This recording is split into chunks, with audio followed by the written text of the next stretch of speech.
Aujourd'hui, celui que j'appelle la grâce de Dieu dans ma vie, ou le petit garçon que Dieu a utilisé pour reprendre le contrôle de nos vies à son père et à moi, fête ses 4 ans. Et pour celles et ceux qui ont lu mon témoignage, qui est toujours épinglé sur mon profil, vous le savez, on l'a eu hors mariage.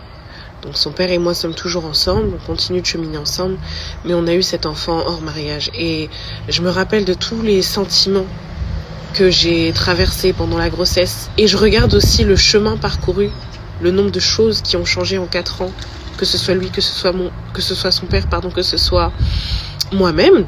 Et en fait, je voulais profiter de son anniversaire pour encourager un père célibataire, une mère célibataire ou des parents qui ont fauté et qui vivent avec le poids de la culpabilité. Je tiens à préciser que je n'encourage personne.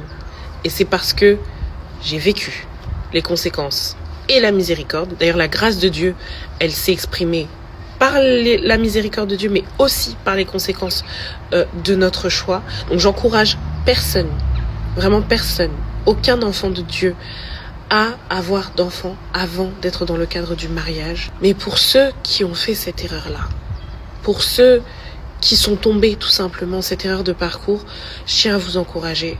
Et ma prière, c'est que la même miséricorde qui s'est exprimée pour moi vienne couvrir la multitude de fautes, la multitude de culpabilité, la multitude de doutes, la tristesse, la honte et tout ce qui peut vous peser maintenant.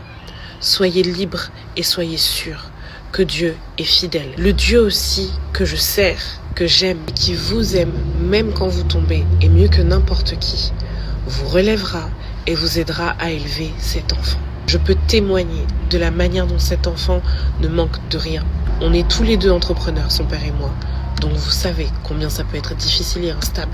Pourtant, cet enfant ne manque jamais de rien. Que ce soit matériel, que ce soit spirituel, que ce soit au terme de notre village, de l'entourage dont il a besoin.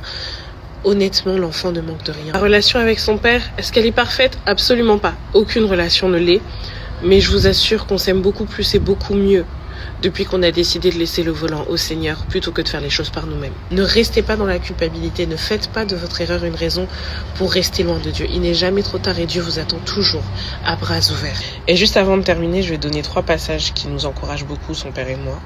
Le premier, c'est Psaume 37, verset 25. J'ai été jeune et j'ai vieilli, et je n'ai jamais vu le juste être abandonné, ni sa descendance demander le pain.